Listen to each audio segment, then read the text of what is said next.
Hey everybody, welcome to Overland Expo's Overland News. I'm Nick Janes, the Director of Communications for Overland Expo, and with me as always is Rick Stowe, our Associate Editor. Welcome to the second ever episode. We've got a lot of good stuff for you. Let's kick it right off to something that's really near and dear to my heart, the new Ford Ranger. For the first time ever, getting a Ford Ranger Raptor. And now we've heard rumor mill, and we covered this on The Compass, that those order banks are going to open up very soon. What we're looking at here in the B-roll, however, is of the new Ford Ranger down in Australia. What a lot of folks don't know, Rick, and let me know if you knew this or not, but the Ford Ranger was really developed for and in Australia for that market. And so although they haven't fully unveiled it for the United States market, I think a lot of what we're seeing here, except of course the right-hand drive, is going to carry over into the United States. I actually got to take a look at one of these at King of Hammers earlier this year, and that interior is just awesome. Obviously it was the Baja version, so it was a little beat up, a little dusty, but really cool. Rick, are you as excited as I am? I know you're a Colorado owner, but are you excited to see the new Ranger hit the US? No, it's a great platform, and I think the new redesign looks really good. They've done a great job of that front clip and kind of making it look more updated like the full-size Fords. So I think it's going to be another great mid-size option for overlanding, and the higher trim packages are really capable right off the dealership lot. Yeah, it would be really cool to see what they do with the new one in terms of trim packages. I think we see Wild Track in Australia market. I don't know if they'll bring that to the United States. But yeah, as you just alluded to or just said, I also have one. I bought a 2022 Ford Ranger, which we'll see here in this B-roll package at some point. I got a sand colored one and put all my favorite gear on it, including Lightner Designs rack, deck drawers, roof nest, rooftop tent. I've got the Condor Overland just like you, Rick.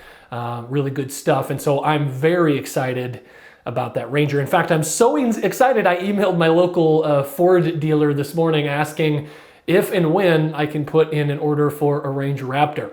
I figure it's going to be a couple years maybe till that finally comes to the US. I assume they're going to roll out the regular Ranger first, then the Raptor eventually. So maybe by then I will have saved up enough money for a good down payment. I don't know. But, you know, I reviewed on The Compass the Bronco Raptor, and that has the new EcoBoost 3.0 and 10-speed auto, just like the Ranger Raptor will here in the United States. And man, that powertrain is sweet.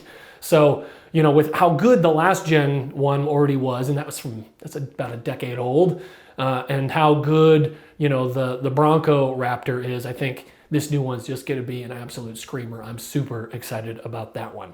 So thanks for letting me talk your ear off there, Rick. We don't know anything about pricing or details or anything like that, but more soon. But it should be exciting. And another thing on The Compass you should check out, my review of the current gen Ranger. I call it the de facto Overland midsize pickup. That's right, better than the Tacoma. If you're shopping even today, as we're looking at the new one coming out, even today if you're shopping for a midsize truck for overlanding, Ranger should be on the top of your list. Rick, I think you've got some exciting news from Honda for us. Yeah, so Honda just announced a couple of new bikes, 150 and 300 size motors that are coming to the U.S. market. This was really exciting for me. I've been thinking the last year or so about getting into adventure moto. We live like 15 minutes from the National Forest. But the big kind of question's been, what's a good entry-level bike? And I think these new CL series, which have got several from like everything from like a rally specific to a lower seat model, are going to be great. And then if you even want to go smaller, you know, for like a petite rider or even kids, the 150s are really approachable bikes. Bill Robertson did a great job on The Compass of kind of running through all the different models. And they are going to be really popular, I think, with everyone from kind of trials and tight trail riders to people looking to get maybe into adventure moto and doing longer trips, but just with a smaller bike. I'm going to be probably taking a trip to the Honda dealership when these get on the showroom floor to check them out, because I can see myself picking one up for some two-wheel overland adventure soon. Yeah, I'm with you, man. They're so cool. And the Honda in the red, oh man, I saw only one of them only comes in red, and that's the only color I'd want in it, frankly.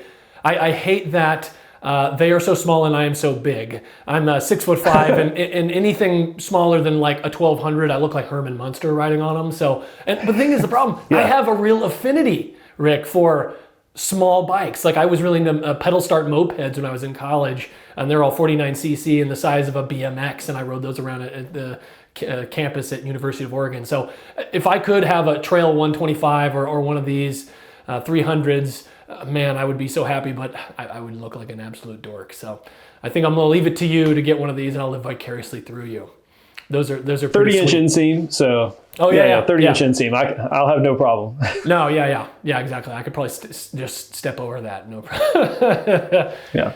All right, so let's turn to our deeper dive. What's on your mind segment, real quick, Rick, and I'll try to make it real quick if I can. You know, I'm not into the whole brevity thing, but I want to talk for a minute about Rivian because people have been asking me about it. What the heck is going on? Yeah. They've been an exhibitor of ours, and they've been pretty popular in sort of the overlanding segment as people are turning their eyes toward electric vehicles. And I think it's worth taking a moment, sort of setting the table, like where have they been, where are they at now, and what the heck is going on? People may have noticed Rivian's share is down to a tenth of what it was at its peak. It's about, as this is filmed, $13.60 down from almost $140 at the IPO, where I bought stock too, and I still own Rivian stock, I should mention. Also, I should mention that anything I share here are sort of my opinions and not the opinions of anyone else or any other organization. Just want to couch that. But let's sort of step back for a second. Rivian really came onto the scene and got really popular in 2019 when Ford bought $500 million of investment with Rivian. This is before IPO. Amazon came in then and bought another $1 billion and signed an exclusivity deal that all of the delivery vans that Rivian would build would go to Amazon. This really pissed off General Motors, who had also been sort of sniffing around Rivian. And so GM did many things. In fact, they started the Hummer EV and brought Hummer back from the dead. And they also created BrightDrop, which is General Motors' own last mile delivery van product. Fast forward a few years, General Motors, Rivian finally put on sale R1T and R1S, the pickup and SUV versions of their first ever platform. And then GM turned around, did Hummer EV, and with the pickup and the SUV, which we see is on sale now. And then it also revealed the Silverado EV and Sierra EV. Let me step back here and explain something. Something about Rivian that a lot of people don't ever understand is that it was never going to be a big profit center for it to sell electric off-road vehicles to consumers. That was just sort of a proof of concept, some way to do a cool branding exercise and get people excited. The real money, Rick, was going to be in selling these last mile delivery vans to Amazon and others.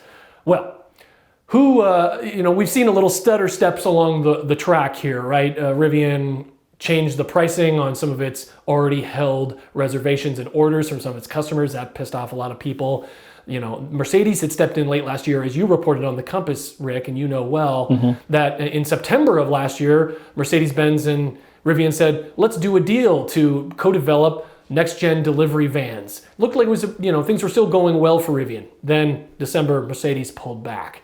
Then Amazon earlier this year orders the absolute lowest number of the delivery vans it was allowed to order under its agreement with Rivian, 10,000 delivery vans. Amazon then does a contract with General Motors BrightDrop. FedEx does a General Motors BrightDrop deal as well. FedEx, Walmart, you name it, everyone's going over to General Motors and they're walking away from Rivian. This is where we are left now, with Rivian now being valued at 1/10 of what it was, I think, 18 months ago. So all of this is to say, what do you think, Rick? Where do you think Rivian's going? Yeah, so like you said, all signs are not pointing to anything good, unfortunately. And I say that because maybe a bit selfishly, but I've been interested in their off-road capability and how they've been accepted by the Overland community. And we've seen them at some Overland Expos. And some of the coolest things I think that I've got to check out is some Rivian trucks on trails, on training courses, things like that. And they seem to do really well, and they're really capable. And checking them out at the shows, they've got some really neat features. I love like the slide-out kitchen behind the rear seat and all that. But the riding is kind of on the wall at the moment. So yeah, I don't know if this time next year, if this will really even be a discussion point, especially the whole delivery van thing. Like you said, that's where the money was at, and it seems to be going other directions away from Rivian, unfortunately. But yeah, I guess time will tell how they weather this storm. Yeah, I mean, if I hadn't already mentioned it, you know, Ford has totally divested itself from Rivian. Mercedes has walked away from that deal. Ford has now turned to Volkswagen for co-development of platforms, or using its platforms for its vehicles that it was going to ride on Rivian platforms, namely Lincoln vehicles. So yeah, it doesn't look good for Rivian at this point, especially as they keep raising prices and losing sales to its competitors. I don't know how far it can go, especially with a valuation like that, and since all investors have pretty much you know, eaten their hat in this. I don't think Rivian will ever really go away. I think it'll be kind of like a Faraday future sort of scenario, where someone keeps just dribbling enough money into it to keep it alive and keep it on life support. But I don't think it'll really ever be the player that we all hoped, and especially because again, I invested at IPO. I hoped it was going to be the next Tesla. I just don't think it will be.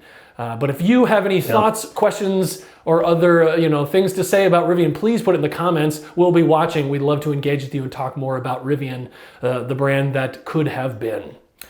Rick, let's round it out. Let's talk about a new review that's on the Compass as of this week. What do we got?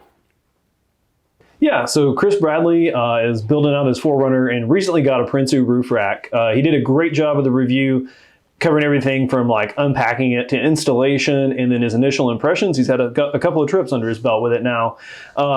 Obviously, we are big fans of Prinsu racks. I had one on my Tacoma for a long time over on the bed rack. They're at all of our shows, and they make a great product. And I think they've done a really good job of establishing themselves in the realm of overlanding with a lot of products for a lot of different models. They have a really cool kind of structure where it's really modular. You can add whatever you need, or not really put anything up there at all and just have it for the utility of hauling kayaks or bikes or whatever day to day. We've got some cool stuff coming with them later in the year, so be on the lookout for that. But in the meantime, if you haven't already, head over to the Compass and check out Chris's review. I think you'll really enjoy it. Yeah, and to put sort of a face behind the name, or vice versa, Chris does our film festival at all the Overland Expos. So it's great to see him take on and create, as we saw here in these images, really, really high quality images and really great words, a great review from a man who's been in overlanding for a very long time. So take his word as gospel there. Cool. Well, thank you, Rick. I really appreciate it. Let's wrap it up for now. Thank you all for watching the second ever Overland News from Overland Expo. Please like and subscribe, and please comment below. We'd love to hear from you. I'm Nick Janes. Thanks for watching.